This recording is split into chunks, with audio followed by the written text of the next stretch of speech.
이 시간 그림 하나를 감상해 볼까요? 무슨 그림이죠? 최후의 만찬. 레오나르도 다빈치의 명작 중의 명작입니다. 이탈리아 산타 마리아 델레 그라치 성당의 벽화이죠. 이 레오나르도 다빈치는 이 최후의 만찬 이 작품을 그리기 위해서 무려 7년을 심혈을 기울여서 그렇게 그렸다고 합니다. 그리고 그림에 나오는 이 중앙에 있는 예수님을 비롯해서 모든 사람들을 그릴 때 그때 당시 모델을 한 사람 한 사람 이렇게 선별을 해서 그 모델을 중심으로 그림을 그렸다, 그렇게 이야기를 하고 있죠. 여러분, 이 그림에서 예수님이 어디 계시죠? 중앙에 딱 표가 나죠. 이제 오늘 설교하려고 하는 가룟 유다는 어디 있을까요? 여러분 속에는 옳은 대로 다 생각하시고 가룟 유다는 왼쪽에서 하나, 둘, 셋, 넷, 다섯 번째입니다. 그 뒤에 보면 어깨를 이렇게 예수님 쪽으로 이렇게 기대는 한 사람이 보이죠? 그 사람이 바로 베드로입니다. 그리고 베드로 앞에 보면 좀 이렇게 얼굴이 초롬하게 있는 그 사람이 바로 베드로다, 그렇게 이야기를 합니다. 저기 가룟 유다다, 그렇게 이야기를 합니다. 여러분, 이 레오나르도 다빈치가 제일 먼저 모델을 찾은 것이 예수님 모델이었습니다. 예수님을 어떤 사람으로 하면 좋을까? 딱 봐도 무죄함과 인자함과 거룩함과 아름다움이 이렇게 풍겨날 수 있는 그런 사람을 모델로 찾았다 그러죠. 백방으로 찾아서 겨우 19살 되는 한 청년을 모델로 이렇게 선발을 해서 예수님 모델을 삼았다고 합니다. 그림은 지워도 되겠습니다. 그리고 이 예수님을 그리는데 한 6개월이 걸렸다고 합니다. 드디어 예수님을 이렇게 다 그려놓고 그 다음에 이제 한 사람 한 사람 모델을 찾아서 그림을 완성해 나가는 데에 무려 6년 이상의 시간이 걸렸습니다. 그리고 제일 마지막에 모델을 찾은 사람이 바로 가룟 유다였습니다. 이 가룟 유다는 사납고 굳어진 얼굴이고 범죄적이고 외식적이고 좀 가정스러운 면이 있고 속이고 탐욕이 가득한 그런 얼굴의 모델을 찾아야 되는데 사실은 쉽지 않았습니다. 그래서 아무리 찾아도 가룟 유다에 적합한 모델을 찾지 못하고 있었는데 어떤 사람이 알려줍니다. 저 로마 형무소에 가면 사형을 앞두고 있는 죄수가 있는데 그 사람을 한번 만나보라고. 그래서 레오나르도 다빈치가 그 죄수를 만납니다. 딱 만나서 첫눈에 보니까 바로 찾으려고 했던 가룟 유다의 그 모습이 그대로 풍겨나는 인물이었습니다. 그래서 로마 황제에게 특별한 허락을 받아서 그림을 그리는 밀라네까지 이 죄수를 간수가 이렇게 호위하면서 데리고 와서 그렇게 몇 개월 동안 그림을 그리게 됩니다. 그리고 이 그림을 최후의 만찬의 그림을 그리고 이제 끝 마무리를 하는 그날 이 가룟 유다의 모델로 이렇게 계속 몇 개월 동안 쓰임 받았던 그 죄수가 갑자기 이 다빈치에게 앞으로 그냥 뛰어나오면서 다빈치요, 나를 자세히 보라고, 내가 누구인지 모르겠냐고 물어보는 거예요. 다빈치가 깜짝 놀라가지고 그 사람을 자세히 몇 번을 아무리 훑어봐도 나는 당신을 만난 적도 없고 당신이 누군지 도저히 기억이 안 난다고. 그랬더니만 이 죄수가 하늘을 향해서 오 하나님, 내가 어쩌다가 이런 모습으로 전락되었나이까, 그러면서 막 절규를 하는 거예요. 그러면서 다빈치에게 레오나르도 다빈치요, 나를 다시 한번 보십시오. 내가 바로 당신이 7년 전에 이 자리에 앉혀놓고 예수님을 그렸던 바로 그 사람이라고. 예수님의 모델과 가룟 유다의 모델이 동일 인물이었던 것입니다. 여러분, 지금 나의 선택에 따라서 예수님이 될 수도 있고 가룟 유다가 될 수도 있다는 거예요. 바라기는 우리 모두가 예수님의 길을 따라가기를 주님의 이름으로 축원합니다. 왜 가룟 유다는 비참한 생을 살았고 비참한 최후를 맞이해 버렸습니까? 오늘 세 가지를 같이 나누려고 합니다. 세 가지를 상실했기 때문에 그렇습니다. 우리는 반대로 생각하면 되겠죠. 가룟 유다가 상실해버렸던 것을 다시 우리가 붙들면 돼요. 가룟 유다가 왜 비참한 삶을 살았고 마지막까지 비참하게 그 생애가 끝났습니까? 첫 번째는 축복을 상실해버렸기 때문에 그렇고요. 두 번째는 양심을 상실해버렸기 때문에 그렇고, 세 번째는 회개할 기회를 상실해버렸기 때문에 그렇습니다. 여러분, 오늘 이 말씀이 주님의 음성으로 들려질 수 있기를 주님의 이름으로 축원합니다. 가룟 유다가 비참한 생애를 마감했던 첫 번째 이유는 축복을 상실했기 때문에 그렇습니다. 24절 말씀 같이 한번 보실까요? 26장 24절입니다. 함께 읽습니다. 인자는 자기에 대하여 기록된 대로 가거니와 인자를 파는 그 사람에게는 화가 있으리로다. 그 사람은 차라리 태어나지 아니하였더라면 제게 좋을 뻔하였느니라. 예수님께서 십자가를 앞두고 제자들과 함께 최후의 만찬을 하십니다. 그 자리에서 가룟 유다를 염두에 두고 예수님께서 이렇게 말씀하시죠. 인자를 파는 그 사람에게는 뭐가 있다고요? 화가 있을 것이다. 그 사람은 차라리 태어나지 않았더라면 더 좋을 뻔했다.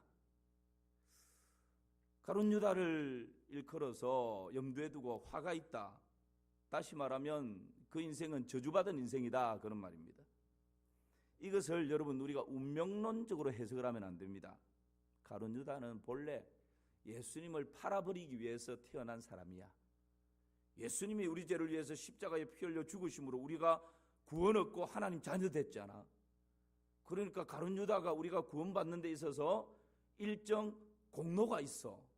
가룟 유다는 그 사명을 가지고 이 땅에 태어난 존재야. 이렇게 여러분 운명론적으로 딱 단정하면 이것은 궤변입니다. 예수님의 이 말씀은 그런 말씀이 아닙니다. 차라리 나지 않았으면 더 좋을 뻔했다라고 하는 이 말씀은 운명론적인 단정적인 그런 말씀이 아니라 가룟 유다에게 축복과 저주가 앞에 놓여 있었는데 축복을 선택하지 못했다라는 것입니다. 스스로 축복을 저주로 바꾸어 버렸다라는 의미입니다. 축복 대신 저주를 선택해 버린 것이죠. 사랑하는 성도 여러분, 우리 앞에도 언제나 두 가지의 길이 있습니다. 복이 있고 화가 있습니다. 축복이 있고 저주가 있습니다. 은혜가 있고 심판이 있습니다. 생명이 있고 죽음이 있습니다. 천국이 있고 지옥이 있습니다. 행복이 있고 불행이 있습니다. 언제나 우리 앞에 이 두 가지 길이 펼쳐져 있어요. 간절히 바라기는 복과 축복과 은혜와 생명과 천국과 행복을 선택할 수 있기를 주님의 이름으로 축원합니다. 딴 것을 선택하면 비참한 인생으로 끝나버립니다. 가룟 유다는 누구보다도 축복의 기회를 가지고 태어났던 사람입니다. 보십시오. 가룟 유다는 12제자로 부름을 받았습니다. 여러분, 아무나 12제자가 되나요? 예수님의 특별한 선택을 입은 사람만 되는 것입니다. 영광 중에 영광이죠. 복 중에 복이죠. 예수님과 함께 공생애 가운데 함께 먹고 함께 마시고 함께 자고 함께 일어나고 늘 주님 곁에서 주님과 함께 했던 사람입니다. 예수님 가장 가까이에서 예수님의 진리의 말씀을 들었던 인물입니다. 예수님께서 행하시는 기적과 표적을 두 눈으로 똑똑히 보고 만진 바 되고 들은 바 되고 그 모든 것을 경험했던 사람이 바로 가룟 유다 아닙니까? 예수님께로부터 하늘나라의 비밀을 듣게 되었고 보게 되었던 인물이 바로 여러분 가룟 유다입니다. 이것은 특권입니다. 아무나 그런 복을 누릴 수 있는 것이 아닙니다. 소수의 선택받은 사람만 누릴 수 있는 놀라운 하나님의 은혜요 하나님의 복이었습니다. 그러나 가룟 유다는 여러분 지금 그 복을 스스로 걷어차버린 것입니다. 예수님께서 십자가에 달리실 때 좌우편의 강도를 여러분 생각해 보십시오. 이 두 명의 강도, 지금까지 비참한 인생을 살아왔어요. 그리고 그 마지막도 비참합니다. 보통 죄수를 처형하는 데가 아니고 십자가 처형을 당한다라고 하는 것은 그 인생이 얼마나 악했는가를 보여주는 것이지. 그 마지막도 지금 십자가에서 비참한 최후를 맞이하고 있습니다. 그런데 여러분, 두 강도를 가만히 보십시오. 한편 강도는 마지막 순간까지 그 옆에 있는 예수님을 향해서 당신이 구원자라고, 당신 자신도 구원 못하면서 누굴 구원한다고 비방하고 저주를 퍼붓습니다. 그 인생은 그렇게 비참으로 끝나요. 그런데 한편 강도, 마지막 저주를 받고 비참으로 끝나기 직전 이 한편 강도는 예수님을 그렇게 비방하고 저주하는 그 인생을 향해서 책망합니다. 야, 너와 나는 지금까지 한평생 강도짓 하면서 살았기 때문에 이렇게 십자가에서 비참하게 인생 끝내는 게 지극히 합당하다. 그러나 여기 계신 이 예수님은 죄가 없으신 분이시다. 그러면서 예수님을 옹호합니다. 그리고 예수님을 향해서는 뭐라고 말합니까? 당신의 나라에 임할 때에 나를 좀 기억해 주십시오. 그때 여러분, 예수님께서 이 강도에게 뭐라고 말씀하십니까? 누가복음 23장 함께 읽어봅니다. 예수께서 이르시되 내가 진실로 내게 이르노니 오늘 네가 나와 함께 낙원에 있으리라 하시니라. 아멘. 그렇습니다. 어떤 사람은 축복을 저주로 바꾸어버리는 비참한 인생이 있습니다. 가룟 유다처럼 말입니다. 그러나 또 어떤 인생은 비참과 저주의 그 끝자락에서 그 인생을 축복으로 바꾸어내는 사람이 있습니다. 한편 강도처럼 말입니다. 여러분은 어떤 인생의 길을 선택하기를 원하십니까? 아무리 내가 지난날 비참의 삶을 살아왔다 할지라도, 아니 지금 비참으로 내 인생이 마무리되는 것처럼 안타까운 마음을 가지고 있다 할지라도 지금 이 시간 나의 구원자이시요 참된 인생의 주인이신 예수 그리스도를 붙들고 축복의 길을 선택하면 여러분, 주님께서 그런 은혜를 우리에게 주시는 것입니다. 이런 은혜가 있기를 주님의 이름으로 축원합니다. 두 번째, 가룟 유다는 왜 비참한 인생을 살게 되었습니까? 양심을 상실했기 때문에 그렇습니다. 예수님께서 십자가 사역을 앞두고 제자들과 함께 최후의 만찬을 합니다. 여러분, 아까 그림을 보셨죠? 그때 예수님이 너희 중에 한 사람은 나를 팔 것이다, 그렇게 말씀합니다. 그랬더니 제자들이 앞다투어 주여 나는 아니지요, 나는 아니지요, 그렇게 막 이야기를 합니다. 그때 예수님께서 이때도 가룟 유다를 염두에 두고 나와 함께 그릇에 손을 넣는 그 사람이 나를 팔 것이다. 지금 함께 가룟 유다가 예수님과 함께 손을 넣고 있는 거예요. 나를 팔 것이다. 그럼 여러분, 보통 사람 같으면 가슴이 뜨끔해야죠. 어우, 덜 켰네. 그런데 가룟 유다는요 아주 뻔뻔합니다. 완전 철면피입니다. 양심이 마비되어 버렸습니다. 예수님 면전에 나는 아니지요, 그 가운데 그 순간에도 여러분, 이때 가룟 유다는 이미 은 30을 주고 예수님을 팔아버린 상태예요. 그렇게 해놓고 와서 최후의 만찬에서 예수님이 그렇게 지금 뭔가를 깨우치려고 나와 함께 그래서 손을 넣는 그 사람이 나를 팔 것이다라고 깨우쳐 주는데도 불구하고 싹 나는 아니지요, 빵긋 웃는, 여러분, 양심이 마비되어 버린 것입니다. 왜 인생이 비참해집니까? 양심을 상실해 버릴 때 우리 인생은 비참해집니다. 가룟 유다가 은 30에 예수님을 팔아버린 것은 충동적인 결정이 아니었습니다. 가룟 유다는 탐욕으로 양심이 점점점 마비되어 갔습니다. 마리아가 지극히 비싼 향유를 깨뜨려서 예수님 머리에 붓고 자신의 머리카락으로 예수님의 발을 닦지 않습니까? 예수님의 십자가의 죽으심과 예수님의 장사를 미리 준비하는 너무나 귀한 일이었습니다. 나중에 예수님 그렇게 해석을 해 주시죠. 그런데 여러분, 그 모습을 보고 가룟 유다가 나서서 그 마리아를 호되게 꾸짖습니다. 아니, 이 값비싼 향유를 왜 이렇게 허비하느냐고, 왜 낭비하느냐고, 이것을 팔아서 가난하고 굶주리고 소외된 사람을 나누어 주면 얼마나 유익한데 이것을 그냥 부어서 이렇게 없애버리느냐고. 여러분, 이 마리아를 호통을 칩니다.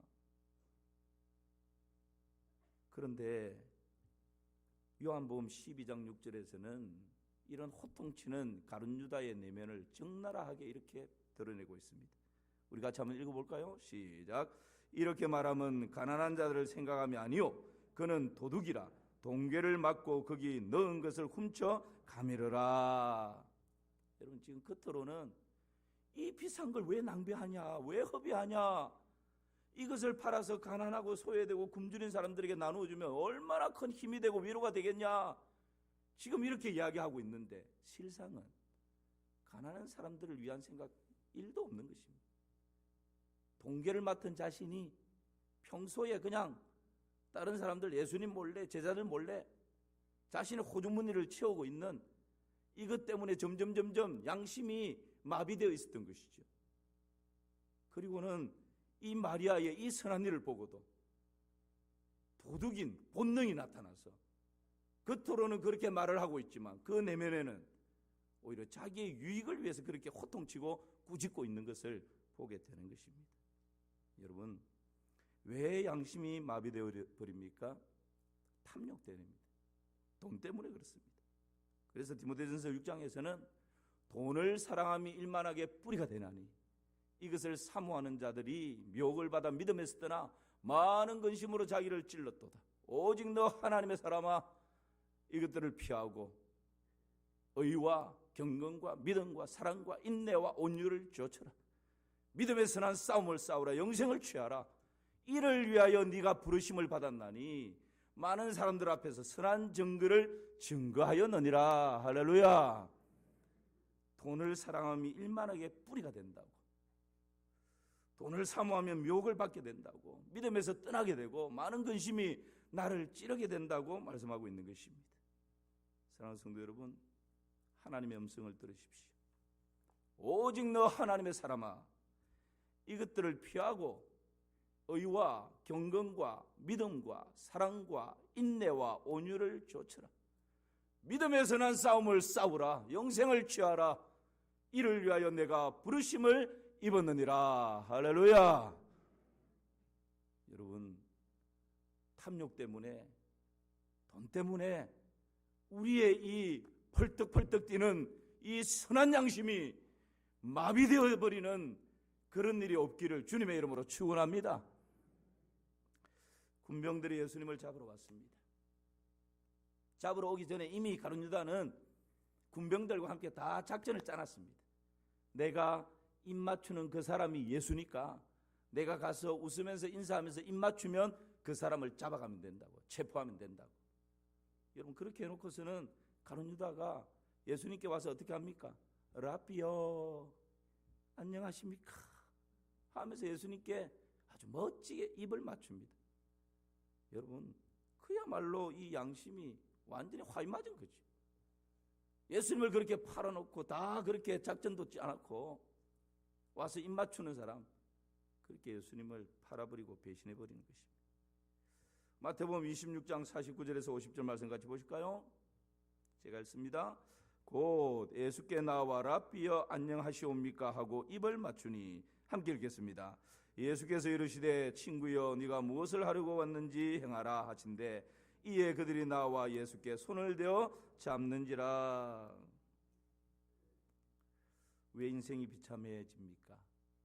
양심을 팔아버릴 때, 선한 양심이 마비되어 버릴 때 우리 인생은 비참해집니다. 어떤 철학자가 이런 말을 했죠. 인간이 참 자유롭게 살기 위해서는 첫 번째, 하나님을 죽여버려야 된다.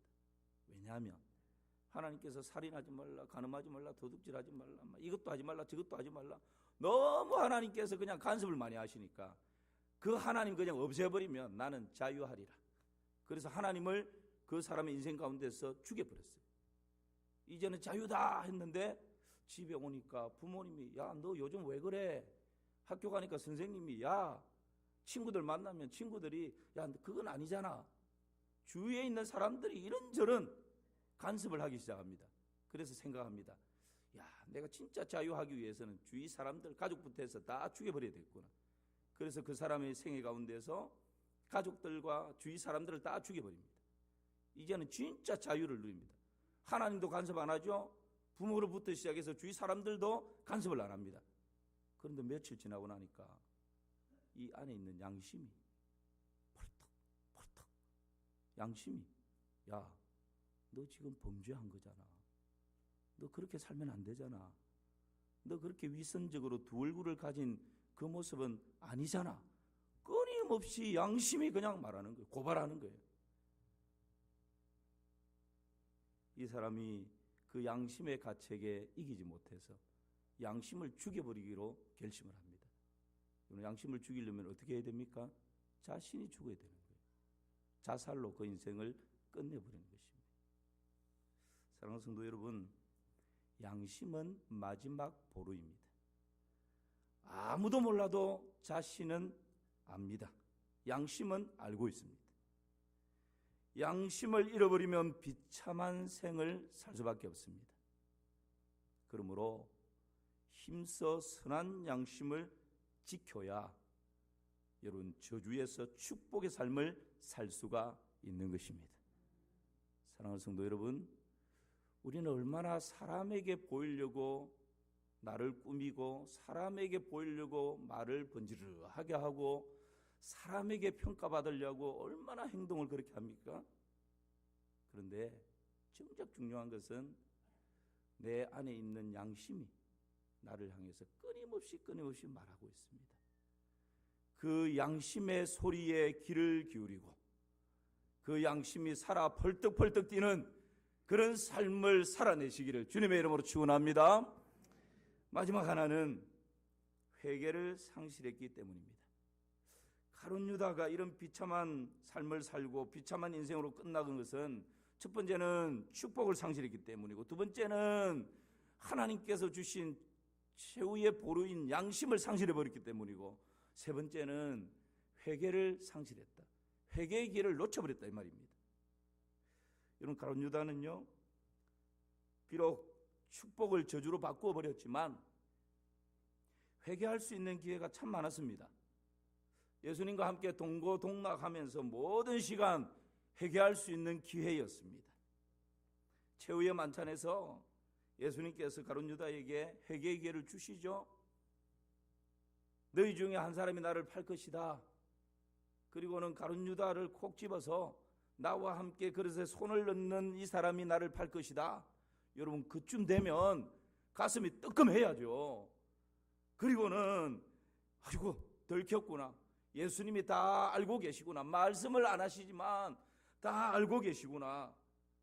그리고는 예수님, 제가 잘못 마음먹었습니다. 돈에 눈이 멀었습니다. 예수님, 저를 용서해 주십시오. 제가 잘못했습니다. 그렇게 여러분 그때라도 회개하고 돌아왔으면 가룟 유다의 인생은 비참으로 끝나지 않았습니다. 비록 비참의 삶을 살았지만 거기에서 모든 것이 멈추고 다시금 축복의 삶으로 달려갈 수 있는 기회가 있었습니다. 그런데 가룟 유다는 끝까지 그 기회를 붙들지 못합니다. 그 기회를 날려버립니다. 마태복음 27장 4절 말씀 보실까요? 우리 같이 한번 읽어봅시다.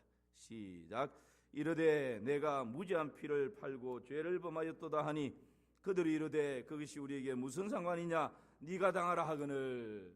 여러분 보십시오. 이 가룟 유다가 뒤늦게 이제 예수님이 잡혔고 예수님이 판결을 받고 십자가의 고난이 시작되는, 정죄받고 십자가의 고난이 시작되는 그 광경을 보면서 후회가 생긴 거예요. 뉘우친 거예요. 이것은 참 회개가 아닙니다. 참 회개는 주님께로 돌아오면 되는데, 내가 잘못했네, 정말 죄 없는 분을 내가 그냥 내 욕심, 내 탐욕 때문에 팔아버렸네, 후회하는 마음을 안고 뉘우침을 안고 여러분 누구에게로 달려갑니까? 대제사장에게로 달려가는 거예요. 그러면서 우리가 방금 읽은 내가 무지한 피를 팔고 죄를 범하였도다 그랬더니 그 대제사장들이 뭐라고 말합니까? 그것이 우리에게 무슨 상관이냐? 네가 당하라. 여러분, 우리를 죄짓도록 충동질하고 유혹하고 미혹하는 자들은요, 결코 우리를 책임져 주지 않습니다. 죄짓도록 충동하고 미혹하고 유혹할 때는 별의별 가문이슬을 다 동원해서 그럴싸하게 이야기를 하고 책임질 것처럼 이야기하고 그렇게 얘기하지만 정작 그 죄를 짓고 뭔가 잘못되고 나면 그것 때문에 대제사장에게 찾아갔는데 대제사장들이 하는 말이 뭐라고요? 그것이 우리에게 무슨 상관이냐? 네가 당하라. 여러분, 이것이 죄의 속성이고 죄의 본질입니다. 이것이 마귀의 속성입니다. 그래서 우리가 속으면 안 됩니다. 오늘 본문의 대제사장들의 반응이 바로 그런 반응이지 않습니까? 여러분, 이것 때문에 가룟 유다는 그 인생을 이렇게 끝내버립니다. 5절 말씀 같이 한번 읽어볼까요? 시작.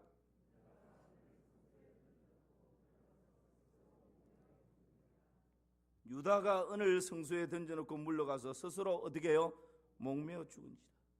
사랑하는 성도 여러분, 죄는 대제사장에게 가져가는 것이 아니라 예수님께 가져와야 해결이 되는 것입니다. 이 땅의 모든 죄인들은 예수님 외에 다른 사람을 찾아가서 해결받을 수가 없습니다. 이 땅의 죄는 예수 그리스도 외에, 십자가 외에, 예수님이 흘리신 보혈 외에 다른 방법으로는 죄에 사할 수 있는 권세가 없는 것입니다.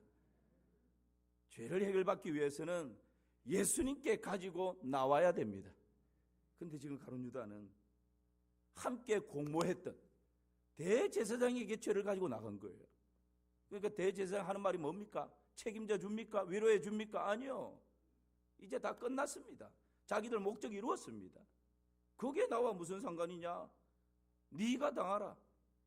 여러분, 이것이 우리를 충동하고 유혹하고 미혹하는 악한 영들의 모습이라는 거예요. 그러므로 여러분, 죄의 유혹과 죄의 미혹과 죄의 충동에 쉽게 넘어가지 마시길 바랍니다. 쉽게 마음을 열지 마시기 바랍니다. 죄와 싸우되 피 흘리기까지 싸우는 은혜가 있기를 주님의 이름으로 축원합니다. 그렇게 우리가 거룩을 지켜 나가야 되는 것입니다. 가늠한 여인, 현장에서 가늠한 여인, 사실은 예수님과 상관없는 여인이었습니다. 그런데 현장에서 붙들려서 예수님께 끌고 옵니다. 아무리 현장에서 가늠하다가 붙들렸던 여인이라 할지라도 그 죄를 가진 여인이 예수님께 나오니까 그 죄가 해결받게 되는 것입니다. 그러므로 이제 그리스도 예수 안에 있는 자에게는 결코 정죄함이 없나니 그리스도 예수 안에 있는 생명의 성령의 법이 죄와 사망의 법에서 너희를 해방하였습니다. 할렐루야. 죄 사함의 은혜는 예수 그리스도의 보혈입니다. 어떤 죄를 가지고 있다 할지라도, 어떤 무거운 허물을 가지고 있다 할지라도, 어떤 과거의 짙은 얼룩을 가지고 있다 할지라도 예수님께 나오면, 진실되게 회개하면 우리 주님의 보혈은 그 모든 것을 씻고도 남음이 있습니다. 이것이 여러분 십자가에서 흘리신 예수 그리스도의 보혈의 능력인 줄을 믿으시기를 주님의 이름으로 축복합니다. 오라 우리가 서로 변론하자. 너희 죄가 주홍 같을지라도 눈과 같이 희게 되어질 것이요 진홍같이 붉을지라도 양털같이 되리라 약속해 주십니다.